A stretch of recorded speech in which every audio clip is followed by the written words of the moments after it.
दीपू एक चोर है। उसके घर पर उसकी बीवी रानी और एक बेटा है। दीपू हर रोज कुछ न कुछ चुराता था और उसे बेचकर अपने घर का सामान लेकर आता था, लेकिन कभी कभी उसे कुछ भी नहीं मिलता था चुराने के लिए। ऐसे ही 2 दिन हो गया और दीपू के हाथ कुछ नहीं लगा। उसका परिवार 2 दिन से भूखा है। रानी, एक बार अच्छे से देख लो, शायद कुछ बचा हुआ अनाज मिल जाए। वैसे भी तुम मुश्किल समय के लिए कुछ तो बचा कर रखते ही हो। नहीं जी, मैं अच्छे से देख लिया, कुछ भी नहीं है। आप बाहर जाकर देखो, फिर से शायद कुछ हाथ लग जाए। ठीक है रानी, मैं एक बार और कोशिश करके देख लेता हूँ, शायद बात बन जाए अब की बार। बहुत देर तक दीपू बाहर कोशिश करता है, लेकिन कुछ भी हाथ नहीं लगता। थका हुआ दीपू एक शिव मंदिर पर आकर बैठ जाता है और मन ही मन भगवान शिव से कहता है, हे भगवान, अब तू ही रास्ता दिखा, नहीं तो पूरे परिवार को भूखा रहना पड़ेगा। अचानक से दीपू का नजर भगवान के त्रिशूल पर जाता है जो चांदी का था।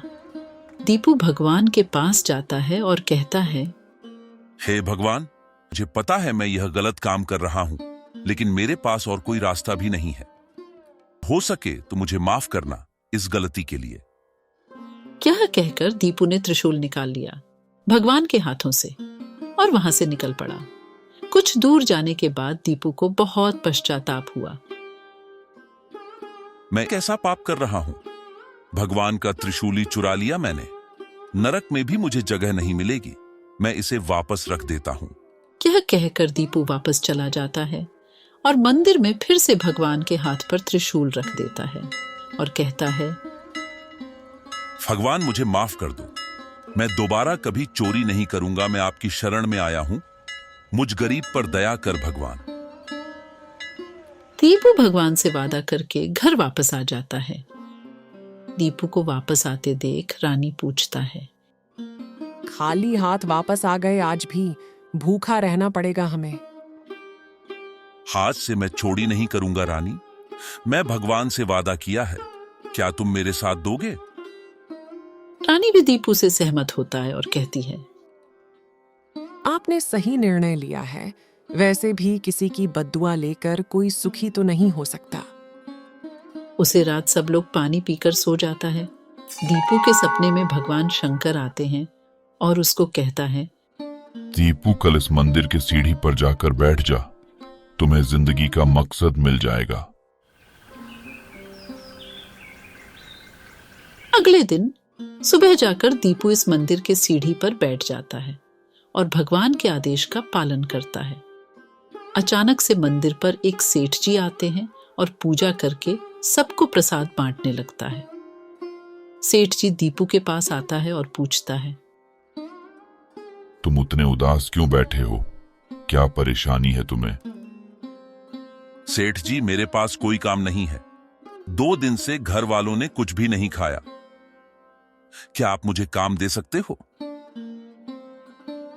मुझे भी मेरे दुकान पर काम करने के लिए आदमी चाहिए। क्या तुम मेरे लिए काम करना पसंद करोगे? सेठ जी की बातें सुनकर दीपू बहुत खुश हो गया। सेठ जी ने अपना पता बताया और दीपू को कुछ पैसे देकर वहां से चला गया। दीपू घर जाकर रानी को पूरा कहानी बताई। रानी बहुत खुश हो गई। अगली सुबह दीपू काम पर चला गया। सेठ जी ने दीपू को सारा काम समझा दिया। कुछ ही दिन में दीपू सारा काम सीख लिया। एक पेशेवर चोर होने के कारण वह बहुत ही चालाक था। ग्राहक को पटाना उसे बहुत ही अच्छे से आता था। दिन बीतता गया और सेठ जी का कमाई दिन दुगनी और रात चौगुनी हो गया। अब सेठ जी पूरी तरह दीपू पर निर्भर रहने लग गया। एक दिन सेठ जी दीपू के पास आता है और कहता है, दीपू, तुम रोज रोज इतना दूर से आते हो।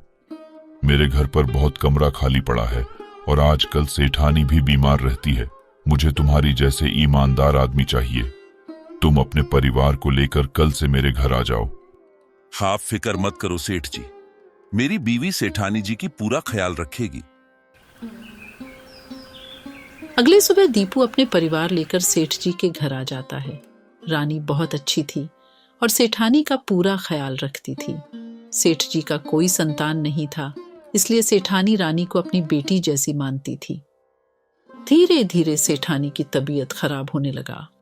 सेठानी सेठ जी से कहती है, हमारा तो कोई नहीं है। जब हम नहीं रहेंगे तो कौन संभालेगा अपना इतना सारा जायदाद?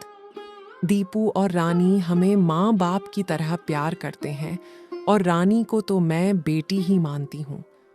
क्यों ना हम अपनी जायदाद उनके नाम कर दें? कुछ दिन बाद सेठानी का देहांत हो जाता है। सेठानी के जाने के बाद सेठ जी भी काफी बीमार रहने लगे।